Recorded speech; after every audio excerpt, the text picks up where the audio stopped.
Georgia Secretary of State Brad Raffensperger did leak, apparently, Donald Trump's phone call, but he's no hero, as Greg Palast explains. Check this out. Leave your comments, ding the bell, share it with your friends, and subscribe to our channel. Greg Palast is on the line. Our old buddy, Greg Palast, the investigative reporter, author of How Bush Stole 2020. Well, it's, we'll see.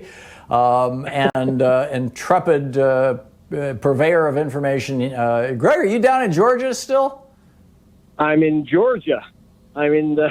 So tell us what's going on down there. Tell us what you've been up to. Fill us in. Okay, if you can hear me well. Yes, I'm in Georgia. Yes. I'm about to go meet with Brad Raffensperger, the supposed hero of the day, the Secretary of State. We just heard his tape where he's not giving up to Donald Trump's arm twisting to flip the election before the Electoral College vote is accepted in 2 days by Congress. The reason I'm down here, though, Tom, is that Brad Raffensperger is no hero. Yes, he has stood up to Trump. That is, you can't steal any more votes for him. You can't get him another 12,000 votes. But understand, this is a guy who, in my report to the ACLU, we identified 198,000 people illegally purged from the voter rolls, overwhelmingly black and brown people. And as I reported with you, he's still refusing, despite a demand by a judge, federal judge, to meet with me, to meet with Black Voters Matter, which has sued him to return these voters to the voter rolls. He's still the Purging General of Georgia. And, he may not be playing Trump's game, but he is trying to shoplift the U.S. Senate for Mr. McConnell. That's the future. They're trying to save the Senate, not Trump. No, I get that. And Greg, I would submit to you, and feel free to tell me if you think I'm crazy here. Yeah. But were it not for voter suppression methods, principally purging people, Raffensperger would not be Secretary of State, and Brian Kemp would not be governor. And therefore, these guys both know that if there is a serious investigation into how elections are run in Georgia, in all probability, that investigation will overlap, at least a 2 or 3 year period and look at what happened in the election that brought Kemp and Raffensperger to power. And that will be a disaster for them. This is not like the John Kerry 2004 in Ohio. It took them a year to bury all the data and evidence and whatnot, but it's gone.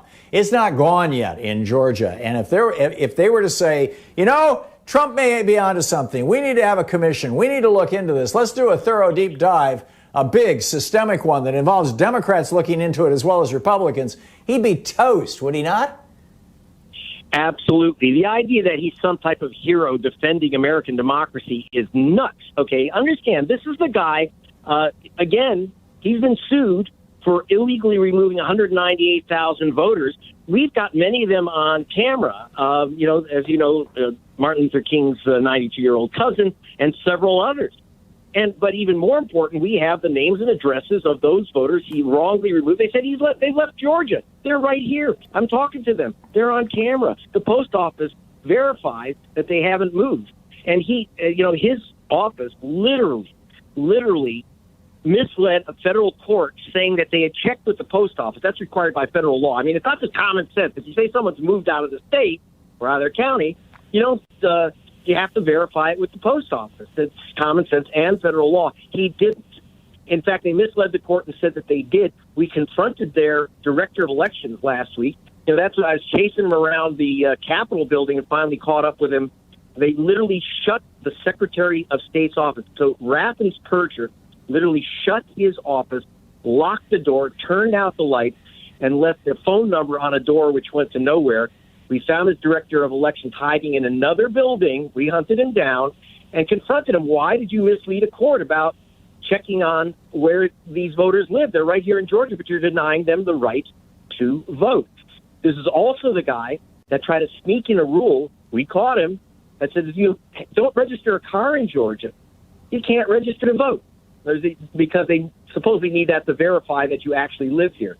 but it's also a nice trick to eliminate students, poor people who don't have cars, et cetera. That's just some of the tricks that they're playing. And, of course, this constant attack on voters who, didn't properly, in their opinion, didn't properly sign their absentee ballots.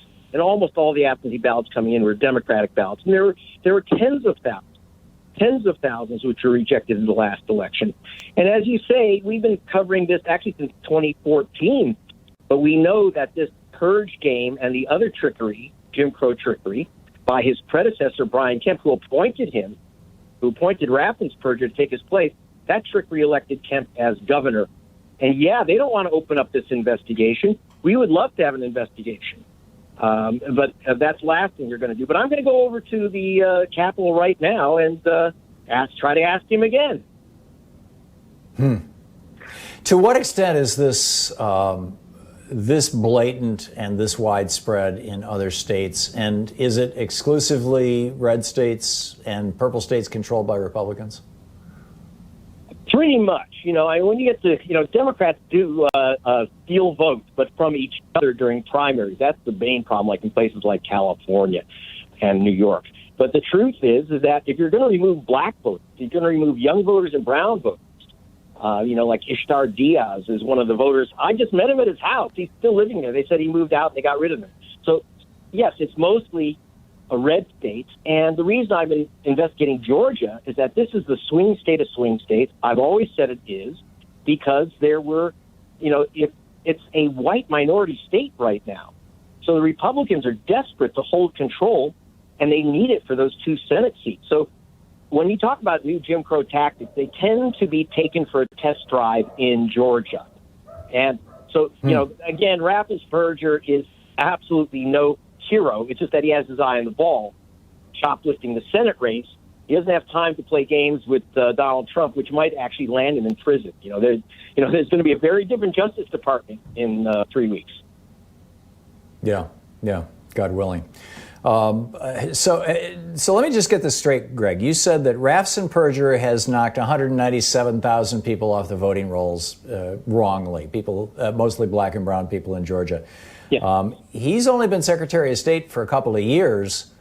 My recollection was when the current governor, Brian Kemp, ran for election, he was the Secretary of State, and he had knocked over 200,000 people off the voting rolls. Are we talking 2 separate groups of about 200,000 each, mostly black and brown people who have been thrown off the voting rolls? And if so, did that first group ever get put back on the voting rolls? Well, that's the thing, is that there's some overlap. Brian Kemp, when, as Stacey Abrams noted in picking up our investigations, illegally removed 340,000 people from the voter rolls. Some of those people have tried to get back on. We've gotten tens of thousands of people back on. We've had everything from gigantic electronic billboards, 98,000 postcards going out to wrongfully purge voters, tens of thousands of phone calls by the Hispanic frontline group, Southwest Voter Education Project. And now, so we tried very much, and we believe we got tens of thousands of people back on the rolls. In fact, the judge has asked Raffensperger to say how many people have been returned, how many people still have to be returned. Could you sit down with Black Voters Matter and Greg Palast and his experts and get this thing straightened out? And by the way, look out for a film that will be up today, produced by George DiCaprio, Thom Hartmann, and Rosario Dawson on the theft in Georgia. Just go to Greg Palast. Cool. Where can we find it, Greg? Go to gregpalast.com, and we'll have it up there, too, later this afternoon.